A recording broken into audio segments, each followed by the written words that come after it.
Guys, आज हम battery movie को एक्सप्लेन करेंगे। तो चलिए शुरू करते हैं आज का वीडियो। मूवी की शुरुआत में एक जज पब्लिक पार्क में मॉर्निंग वॉक के लिए आता है। कुछ देर होते ही अचानक उसके दिल में इतना तेज दर्द उठता है कि वो बेहोश हो जाता है। जब उसको डॉक्टर के पास लेके जाते हैं तो डॉक्टर उनको कहता है कि इनका जो हार्ट था वो बहुत स्लो काम कर रहा था, जिसको ब्रेडी कार्डिया कहते हैं, और उन्हें जल्द ही पेसमेकर फिट करने की बात कह देता है। फिर हमें डायरेक्टली 5 साल बाद का सीन दिखाया जाता है, जो रात के वक्त सुनसान सड़क पर एक गाड़ी जाती रहती है, जिसमें एक कैप पहने हुए आदमी अपना फेस को पूरा कवर करके रखता है और गाड़ी चला रहा था। तभी गाड़ी को ब्रिज के बीच रास्ते में रोककर वो गाड़ी की डिक्की को खोलता है, जिसमें हम क्या देखते हैं, एक गंजे आदमी की लाश। कैप वाला आदमी उस लाश को बाहर निकालता है और उसे पेट्रोल डालकर जला देता है। अगले दिन ब्रिज के नीचे जली हुई लाश के पास में पुलिस आ जाती है और अपना काम शुरू कर देती है इन्वेस्टिगेशन का। उनका हेड, जिसका नाम रत्नम होता है, वो भी वहाँ होता है। थोड़ी देर बाद ही वहाँ पर पुगश नाम का एक बंदा आता है, जो कि एसआई था और नया नया उसने ज्वाइन किया था, बट उसे साइड में खड़ा कर देते हैं। यहाँ आसपास में वो डॉग की मदद से सबूत ढूंढते हैं, बट उन्हें कुछ भी नहीं मिलता है। पुगच कहता है कि सर, मुझे लगता है कि बॉडी को जलाकर किसी ने ऊपर से नीचे फेंका है। लेकिन रत्नम जो है वो बहुत ही ज्यादा ईगोस्टिक होता है। उसे कहता है कि तुम अभी अभी आए हो और मुझे बताओगे कि क्या करना है और क्या नहीं। तुम्हें जब बोलने के लिए कहा जाए तभी तुम बोलना, समझे। तभी ब्रिज के ऊपर से एक आदमी कहता है कि उसे वहां पर कुछ सबूत मिला है। इसका मतलब पुगच का अंदाजा एकदम सही था। वो सभी ऊपर जाते हैं और वहां पर मिले सबूतों को फॉरेंसिक डिपार्टमेंट में भेजते हैं, और ये काम रत्नम पुगच को ही देता है। फिर पुलिस स्टेशन में पहुंचकर पुगत लग जाता है अपने केस के इन्वेस्टिगेशन में। जब रत्नम वहां पर आता है तो पुगत उसे गुमशुदा लोगों की लिस्ट देता है, ताकि ये पता चल सके कि जो जल के मरा था वो आखिर था कौन। लेकिन रत्नम उसे बड़ी ही रूड तरीके से ये बोल देता है कि पोस्टमार्टम रिपोर्ट आने के बाद मैं जो बोलूंगा वही तुमको करना है, ज्यादा अपना दिमाग लगाने की जरूरत नहीं है। अब बेचारा पुगच अपनी सीट पर जाकर फिर से अपना काम शुरू कर देता है। खैर, इसके बाद हमें डॉक्टर रामकुमार नाम के एक बंदे को दिखाया जाता है। ये जो रामकुमार होता है वो आशा नाम की लड़की को ये बोलता है कि तुम सूरज कुमार और सुगना नाम के बंदे को ढूंढो। इन दोनों की जान खतरे में है और इन्हें सिर्फ तुम ही बचा सकती हो। आशा भी उन्हें ढूंढने में लग जाती है। इसी दौरान आशा को ये पता चलता है कि सूरज कुमार और सुगना बहुत ही ज्यादा मवाली टाइप के लोग हैं, और बहुत टाइम से सूरज कुमार अपने घर पर भी नहीं आया है। उसके बाद हम फिर से पुगच को देखते हैं, जो कि केस की इन्वेस्टिगेशन में लगा होता है, क्योंकि उसका पहला केस था। तभी उसे मर्डर वाली जगह पर एक लॉकेट मिलता है। ये लेकर वो जल्दी से पहले रत्नम के पास जाता है, लेकिन रत्नम उल्टा पुगच को ही उल्टा सीधा बोल देता है कि तुमको जो कहा जाए बस वही करो, ये लॉकेट किसी का भी हो सकता है, फिजूल के काम मत करो। कुछ देर बाद ही अब रत्नम के पास उसके हेड का ही कॉल आ जाता है, जो पूछता है कि इन्वेस्टिगेशन कहाँ गई। जिस पर रत्नम बोलता ही क्या, क्योंकि उसने कुछ इन्वेस्टिगेशन की ही नहीं थी। अब वो पुगच के लाए हुए लॉकेट के लिए ही बोल देता है कि सर, क्राइम सीन पर मुझे एक लॉकेट मिला है, जिस पर उसका हेड केस को जल्दी सॉल्व करने के लिए बोल देता है। अब फोन को कट कर देता है। अब रत्नम के ऊपर भी केस को जल्दी सॉल्व करने का प्रेशर आ जाता है। इस लॉकेट में एक राइस होता है जिस पर नाम लिखा हुआ था, जिससे हमको ये तो पता चल जाता है कि उस गंजे आदमी का नाम मल्ली था। अब रत्नम लॉकेट का पता लगाने के लिए राइस पर नाम लिखने वालों को बुला लेता है, लेकिन सभी कारीगर उनको मना कर देते कि हमने तो ये लॉकेट नहीं बनाया। अब हार मानकर रत्नम फिर से पुगच को ही बुला लेता है और उसे बोलता है पता लगाने को। पुगच सभी को राइस पर नाम लिखने के लिए कहता है और सबूत वाले लॉकेट से उसको मिला देता है, और उसे पता चल जाता है कि ये लॉकेट रहीम नाम के कारीगर ने बनाया था। रहीम को पूछते हैं कि ये लॉकेट तुमसे किसने बनवाया। रहीम याद करने के लिए थोड़ा सा टाइम तो मांगता है, तो उसे वहां से जाने देते हैं। अब तक फॉरेंसिक रिपोर्ट भी आ चुकी थी, तो पुगच रत्नम से पूछता है कि सर, मरने वाला आदमी था या औरत थी। तो रत्नम कह देता है कि किन्नर था। तो पुगच को वहां से जाने को कहता है। बड़ा ही मतलबी आदमी था, यानी कि जब मतलब होता है तब तो उसे बुला लेता था, और काम होते ही फिर से बदतमीजी करने लगता। खैर, उसके बाद रहीम को दिखाया जाता है, जो एक शॉप पे खड़ा होता है। तभी उसे वहां पर वही आदमी दिखाई देता है जिसने लॉकेट उससे बनवाया था। तो रहीम जल्दी से रत्नम को कॉल करके उन्हें बुला लेता है। फिर क्या था, रत्नम उस आदमी को पकड़कर थाने ले जाता है और उसे 3rd डिग्री रिमांड पर लेकर उससे पूछताछ करता है और उससे मल्ली के बारे में पूछता है। तो वो आदमी बताता है कि उसने मल्ली को ये गिफ्ट दिया था। बेचारे को कहाँ पता था कि एक गिफ्ट के चक्कर में उसको इतनी मार झेलनी पड़ेगी। अब रत्नम मल्ली के बारे में और इन्फॉर्मेशन लेने के लिए उसे और मारता है, लेकिन वो आदमी बताता है कि वो हार्ट पेशेंट है। पुगच उसका कार्ड देकर बताता है कि ये पेसमेकर पेशेंट है, अगर ज्यादा मारेंगे तो ये मर जाएगा। अब वो सब मिलके मल्ली के घर जाते हैं, जहाँ पूरा घर जला हुआ होता है। फिर पुगच उस आदमी को कोर्ट लेकर जा रहा होता है, तभी वो आदमी वहां से भागने की कोशिश करता है। पुगच जो होता है उसको पकड़ने की कोशिश करता है, तभी वहां पर आशा आ जाती है। तो वो आदमी आशा के ऊपर चाकू तान कर वहां से भागता है। तभी आशा को पता चल जाता है कि यही सूरज कुमार है जिसे वो इतने दिनों से ढूंढ रही थी, और वो सूरज कुमार आशा की गाड़ी पर बैठकर भाग जाता है। फिर रत्नम पुगच को बहुत ज्यादा डांटता है, वो वैसे ही उससे चिढ़ा हुआ था, लेकिन पुगच उन्हें विश्वास दिला देता है कि वो सूरज को जल्द से जल्द ढूंढ कर ही रहेगा। उसी वक्त आशा सूरज कुमार को कोर्ट में पेश कर देती है और बताती है कि वो एक हार्ट पेशेंट है और मल्लिक के मर्डर में इसका कोई भी हाथ नहीं था। इसी बात से आशा सूरज कुमार को बेल करवा देती है। फिर एक दिन किसी ज्वेलरी शॉप पे काम करने वाला एक बंदा अपने मालिक को कहता है कि गोल्ड की चैन की किट में से एक चैन मिस है। इसी बात पर वहाँ का मालिक जो होता है वो पुलिस को कॉल कर देता है। जांच के लिए फिर से पुगा जा जाता है और यहाँ वो जांच करता है चैन को ढूंढने की। तो उसे वहां पर आशा मिल जाती है, तभी वो दोनों का इंट्रो हो जाता है। फिर हम विक्टर नाम के एक बंदे को देखते हैं जो अपने जख्म को शीशे में देख रहा था और याद करता है जिसमें उसकी बच्ची और वो गाड़ी में बैठे थे। तभी एक लॉरी ने उनकी गाड़ी को जोरदार टक्कर मार दी थी। इसमें उसकी बेटी तो मर जाती है लेकिन विक्टर बच गया था जख्म, और ये जख्म भी तभी का होता है। फिर हम रत्नम को देखते हैं जो कि लिफ्ट में होता है, तभी उसे कॉल आता है। कॉल वाला बंदा उसे मारने की धमकी देता है और हमें उस बंदे को साफ नहीं दिखाया जाता है। उसी बीच धीरे धीरे आशा और पुगज एक दूसरे से मिलते हैं, एक दूसरे को पसंद भी करने लगते हैं। उसके बाद विक्टर भी एक्सीडेंट के बाद पहली बार अपनी ड्यूटी ज्वाइन करने पहुंचता है। इसका मतलब विक्टर ही पुलिस वाला था। और इसी वक्त वहां पर रत्नम भी मौजूद होता है और विक्टर को देखकर वो ज्यादा खुश दिखाई नहीं देता है। विक्टर उसको गौर से देखता है क्योंकि उसको शक होता है कि उसके एक्सीडेंट में शायद रत्नम का हाथ हो सकता है। फिर हमें होली का दिन दिखाया जाता है जहां रत्नम अपनी टीम के साथ वहां पे सिक्योरिटी के लिए पहुंचता है। वो मास्क वाला बंदा रत्नम को कॉल करके उसे उलझाकर अपने पास बुला लेता है। अपने पास बुलाकर वो उसको बहुत मारता है और उसको कुर्सी से बांध देता है। फिर जबरदस्ती उसके मुंह में बहुत सारी बैटरीज डाल देता है, जिसके बाद वो गन से उसको शूट भी कर देता है, जिससे गन में से साउंड तो नहीं आती है लेकिन रत्नम को वो आदमी बड़ी ही बेरहमी से मार डालता है। उसके बाद सारे न्यूज चैनल में रत्नम की ही खबर आती है कि किसी ने रत्नम को बहुत ही बेरहमी से मार डाला है। रत्नम की केस की इन्वेस्टिगेशन अब विक्टर पे आती है, तो विक्टर पुगच के साथ डॉक्टर के पास जाता है जिसने रत्नम का पोस्टमार्टम किया था। अब डॉक्टर उन्हें बताता है कि किलर ने रत्नम को बड़ी ही बेरहमी से मारा है। उसने पहले तो उसके मुंह में बहुत सारी बैटरीज डाल दी थी और फिर उसके बाद गन की मदद से उसे मार डाला था। अब डॉक्टर ये बताता है कि रत्नम के शरीर पर बुलेट की एंट्री का तो निशान है लेकिन एग्जिट का कोई निशान नहीं है, यानी बुलेट अंदर तो गई थी लेकिन बाहर नहीं आई। इसका मतलब बुलेट कहाँ हो सकती है? बॉडी के अंदर। लेकिन ताज्जुब की बात यह है कि बॉडी के अंदर भी उन्हें कोई भी बुलेट नहीं मिलती है। अब विक्टर पुगच को कहता है कि हो सकता है कि शायद कातिल ने आइस बुलेट को यूज में लिया हो, जिससे शूट करने के बाद बुलेट बॉडी के अंदर ही डिजोल्व हो गई हो। अब अपनी बात सही करने के लिए विक्टर एक मांस के टुकड़े पर आइस की बुलेट से फायर करता है, लेकिन वो बुलेट मांस के टुकड़े के आर पार हो जाती है। इसका मतलब जो बुलेट थी वो आइस की तो थी ही नहीं। अब विक्टर की थ्योरी तो यहाँ पे गलत साबित हो गई।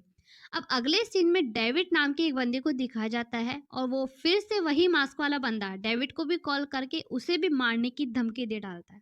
वो कहता है कि जैसे मैंने रत्नम को मारा था वैसे ही मैं तुम्हें भी मारूंगा। उसी बीच में हमें आशा भी दिखती है जो कि उस सुगना नाम की लड़की को तलाश कर रही थी। फिर डेविड भी पुलिस स्टेशन आकर फोन कॉल के बारे में बताता है कि उसे मारने की धमकी मिली है। अब ये केस भी इन्वेस्टिगेशन के लिए विक्टर को ही दिया जाता है और उसकी सिक्योरिटी की जिम्मेदारी भी। उसके बाद उस मास्क वाले बंदे को देखते हैं जो कि ओम शांति वाली सीडी में बुलेट का साउंड भी इंस्टॉल कर देता है। फिर ओम शांति वाली सीडी को डेविड के घर पर जाकर वहां पर सीडी रिप्लेस कर देता है।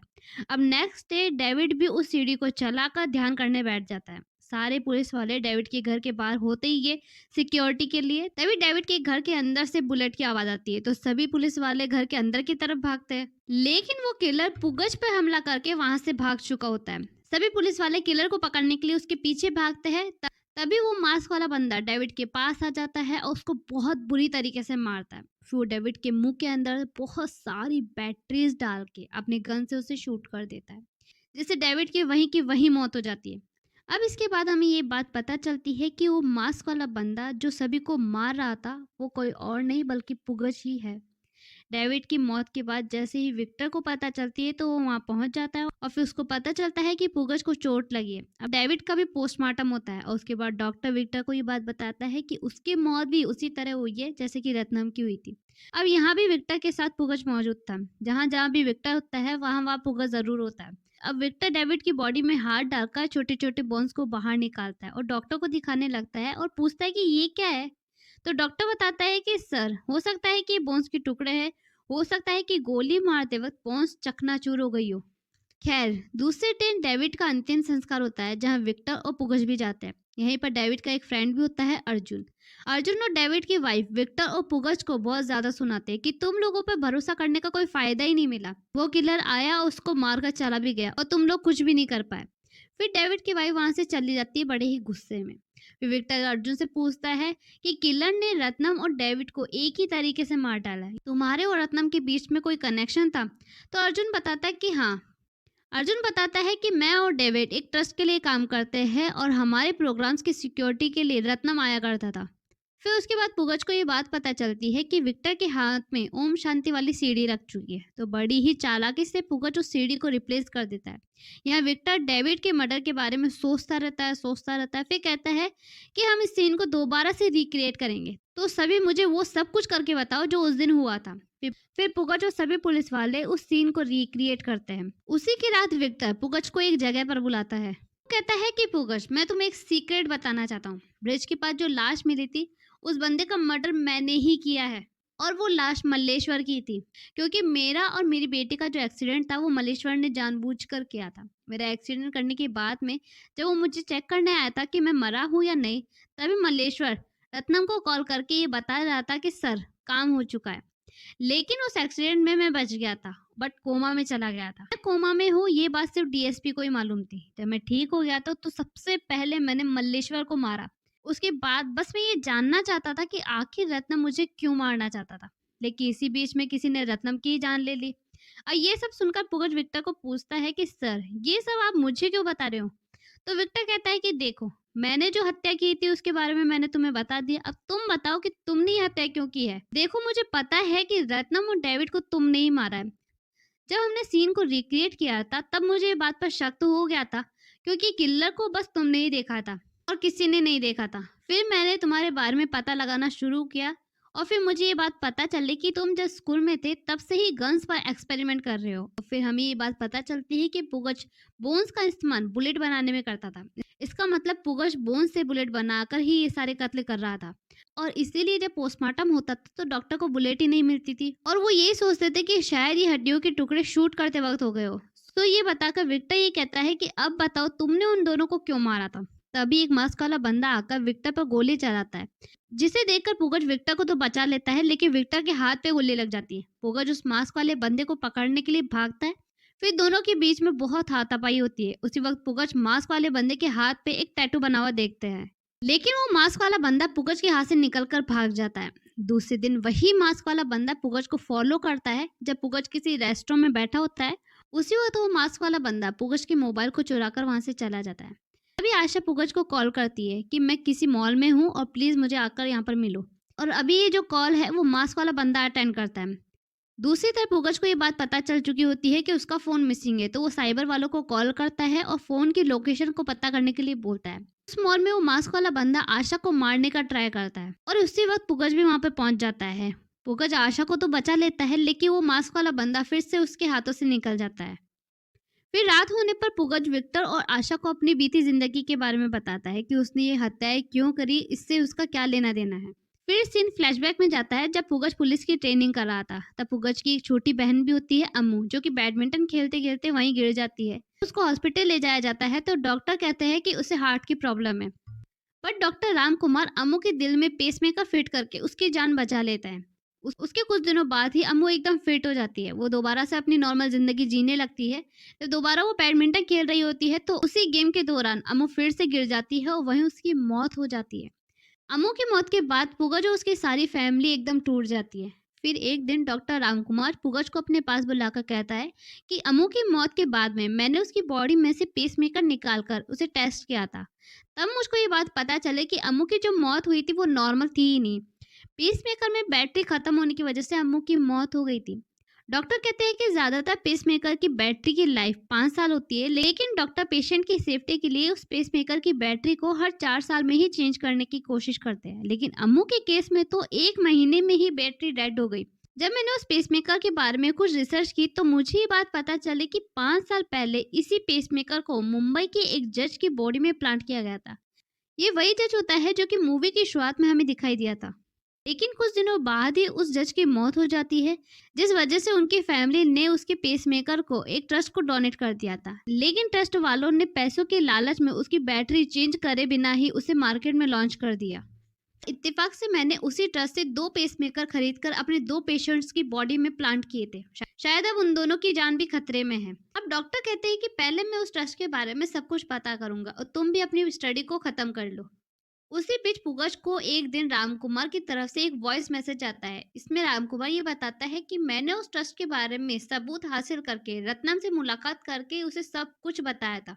लेकिन रत्नम डेविड और अर्जुन को पहले से ही जानता था। उसने उन दोनों के साथ में हाथ मिलाकर मेरे बारे में उनको बता दिया। फिर हमें दिखाया जाता है कि इन तीनों ने, डेविड ने, रत्नम ने, अर्जुन ने मिलकर रामकुमार को बड़ी बेरहमी से मार डाला। इसके बाद पुगच रत्नम की कॉल को हैक करके उनकी इन्फॉर्मेशन निकालता है, तो पता चल जाता है कि रामकुमार को रत्नम ने ही मारा था। अब ये बात यहीं खत्म नहीं हो जाती। उसके बाद उसको ये बात भी पता चलती है कि डेविड और अर्जुन ऐसे और भी नकली पेसमेकर बनाकर बेच रहे हैं। फिर पुगच की बात सुनकर आशा भी वहीं पर रोने लगती है। वो बताती है कि रामकुमार और कोई नहीं, मेरे फादर ही थे। उन्होंने ही मुझे सूरज कुमार और सुगना के बारे में बताया था, जो कि वो पेशेंट थे जिनके हार्ट में रामकुमार ने पेसमेकर फिट किया था। उन्होंने कहा था कि उनकी जान खतरे में है और वो ही उन दोनों को बचा सकती है, और इसी वजह से मैंने इन दोनों की तलाश करी थी। और उसी वक्त विक्टर कहता है कि ओह शिट, ये मैंने क्या कर दिया। एक्चुअली राम कुमार सबसे पहले मेरे पास ही आए थे और बता रहे थे कि उन्हें मुझे किसी ट्रस्ट के बारे में बात करनी है, बट मैं बिजी होने की वजह से मैंने उनसे बात ही नहीं की। राम कुमार के मरने के बाद मैंने रतन से राम कुमार के बारे में पूछा था, बट उसने मुझसे कहा था कि मुझसे तो कोई डॉक्टर मिलने ही नहीं आया। तभी रत्नम को भी ये लग रहा था कि शायद मैं इस केस की डिटेल में जांच करूंगा, और इसलिए उसने मेरा एक्सीडेंट किया था, मुझे जान से मारने की कोशिश की थी। फिर उसके बाद में प्रेजेंट डे में विक्टर पुगच को ये समझाता है कि पुगच, तुमने अभी तक जो किया है उसे अब रोक दो। हम इस केस को डीएसपी तक पहुंचा देंगे और अर्जुन को अरेस्ट करवाएंगे। तभी पुगच कहता है कि नहीं सर, मैं अर्जुन को ऐसे नहीं छोड़ूंगा। उन लोगों की वजह से अम्मू इस दुनिया में नहीं रही।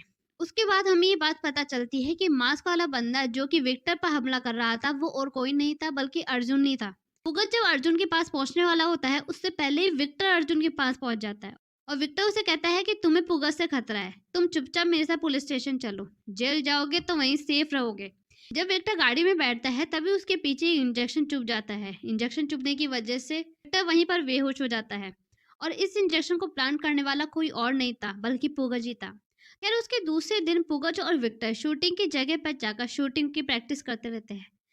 विक्टर अपने एम को शूट कर चुका होता है और विक्टर अर्जुन को पूछता है कि तुमने अर्जुन को कहाँ छुपाया। पुगच विक्टर को बोलता है कि आपने जिस टारगेट को अभी अभी शूट किया है उसके पीछे अर्जुन ही था। इस तरीके से पुगच ने विक्टर के हाथों से ही अर्जुन को मरवा दिया और अम्मू का बदला भी ले लिया। और इसी तरीके से यहाँ पर ये मूवी खत्म हो जाती है। आपको ये मूवी कैसी लगी प्लीज़ हमें कमेंट करके ज़रूर बताइएगा। अगर मूवी अच्छी लगे तो हमें लाइक करना, चैनल पे नए हैं तो प्लीज़ प्लीज़ प्लीज़ चैनल को अभी सब्सक्राइब करना। Thank you so much for watching this video. Thank you, bye.